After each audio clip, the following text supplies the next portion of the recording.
नमस्कार मित्रमैत्रिणींनो, आज आपण बनवणार सकाळच्या नाश्त्यासाठी अगदी मऊ लुसलुशीत पटकन अगदी इन्स्टंट बनणारा तो म्हणजे रव्याची इडली। आणि ही इडली ना खायला तितकीच चांगली लागते, बनते सुद्धा अगदी पटकन। आणि त्याबरोबर खाण्यासाठी प्रेमिक्स पासून बनवणार आहोत, सांबार प्रेमिक्स पासून बनवणार आपण सांबार अगदी मस्त चमचमीत आणि अगदी चवीचा बनतो। तर चला पटकन आपण या रेसिपीला सुरुवात करायची।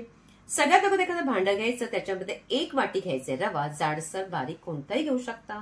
त्याच्यामध्ये आपण घालणार आहोत अर्धी वाटी दही, दही अगदी फ्रेश घ्यायचे आणि थोडंसं ह्याला अगोदर आपण व्यवस्थित मिक्स करून घेऊया।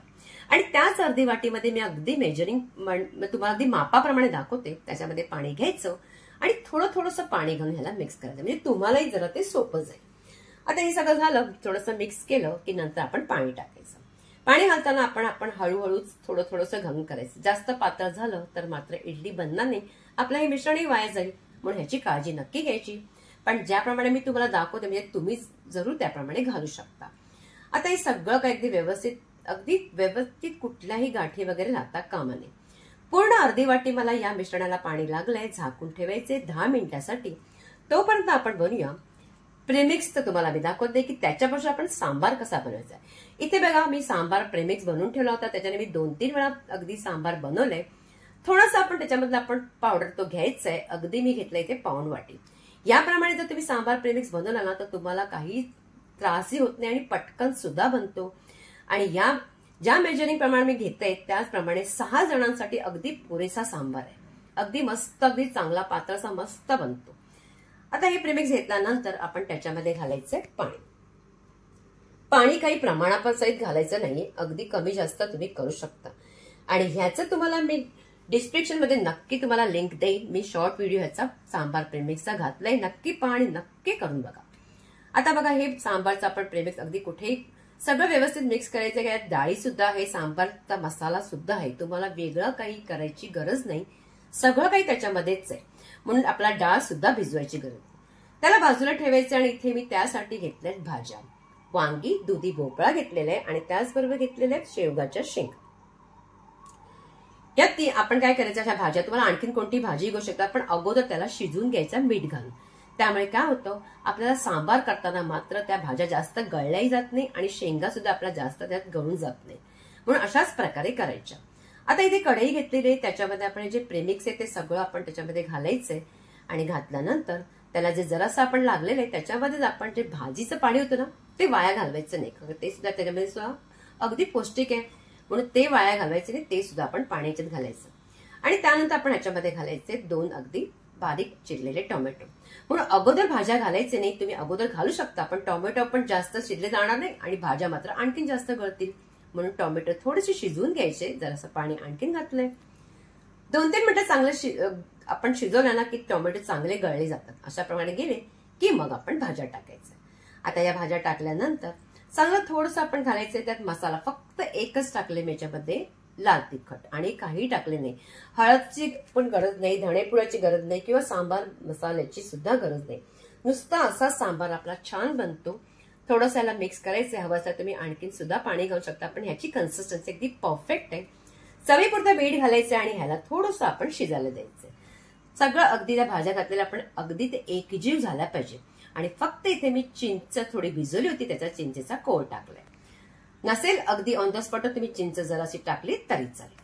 तोपर्यंत बघा, जोपर्यंत सांबार शिजतोय तोपर्यंत आपण इथे आपलं इडलीचं पाहूया मिश्रण अगदी छान झालेलं आहे। फक्त ते मी याच्यावरती 2-3 चमचे पाणी टाकले, आणखीन जास्त टाकायचे नाही, अगदी बरोबर आहे, अगदी व्यवस्थित केलेलं आहे, म्हणजे जास्त जाडही नाही आणि जास्त पातळ सुद्धा नाही।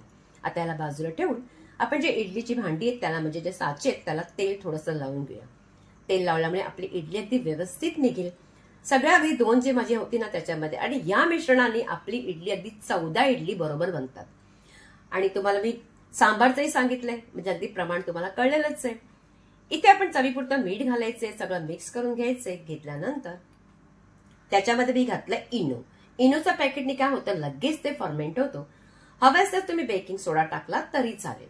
आणि नंतर जरासं पाणी टाकून याला ऍक्टिव्हेट करायचं आणि जरासं मिक्स करून लगेच आपण ह्याच्या मात्र घातल्यानंतर अगोदरच आपण कुठलाही स्टीमर रेडी ठेवायचं, गॅसवरती अगोदरच पाणी उकळायला ठेवायचं। जर तुम्ही हे सगळं केल्यानंतर पाणी उकळायला गेलं तर मात्र इडली आपली घट्ट होईल, म्हणून अगोदरच पाणी उकळायला ठेवायचं. इडली सगळ्यात मी घालून घेतलंय आणि बघा पाणी सुद्धा छान असं उकळलं गेलेलं आहे स्टीमरमध्ये. पटकन आपण हे इडलीचे साचे ठेवून द्यायचे. आता एक इडलीचा साचा ठेवल्यानंतर दुसरा मात्र ठेवताना कसं ठेवायचं, त्याची जी भोकं असतात ती त्या इडलीच्या याच्यावर ठेवायची, म्हणजे तो दुसरं सुद्धा खालची इडली सुद्धा व्यवस्थित अगदी वाफवली जाईल. आणि झाकण ठेवून 12 मिनिटांसाठी आपण बघायचं नाही.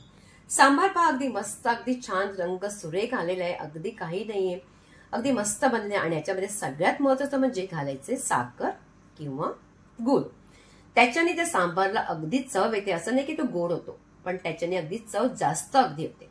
आता थोडंसं उकळल्यानंतर सांबारचा गॅस आपण बंद करायचा आणि फक्त फोडणी द्यायची. फोडणीसाठी मी फोडणी पात्र ठेवलंच आहे गॅसवरती. तेल गरम करायला, त्यात राई टाकायची, उडदाची डाळ टाकायची, थोडंसं टाकायचं जिरं. मात्र गॅस मात्र मंदच ठेवायची, करपवायचं नाही. आणि त्यानंतर टाकायच्या सुक्या मिरच्या. सुक्या मिरच्या टाकल्या की पटकन गॅस बंद करायची. नंतर टाकायचा आपण कढीपत्ता टाकायचा आणि हिंग टाकायचा.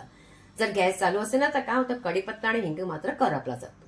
पटकन आपण ही फोडणी उचलायची आणि अशा प्रकारे जरासं झाकण उघडून त्याच्यामध्ये टाकायचं, म्हणजे तो सुगंध त्याच्यामध्येच राहतो, बाहेर जात नाही. झाकण उघडलं गेलं तर मात्र तो सुगंध सगळा बाहेर जातो फोडणीचा. आता पहा अगदी मस्त आपला सांबार दिसतोय, अगदी छान असा मस्त रेडी झालेला आहे.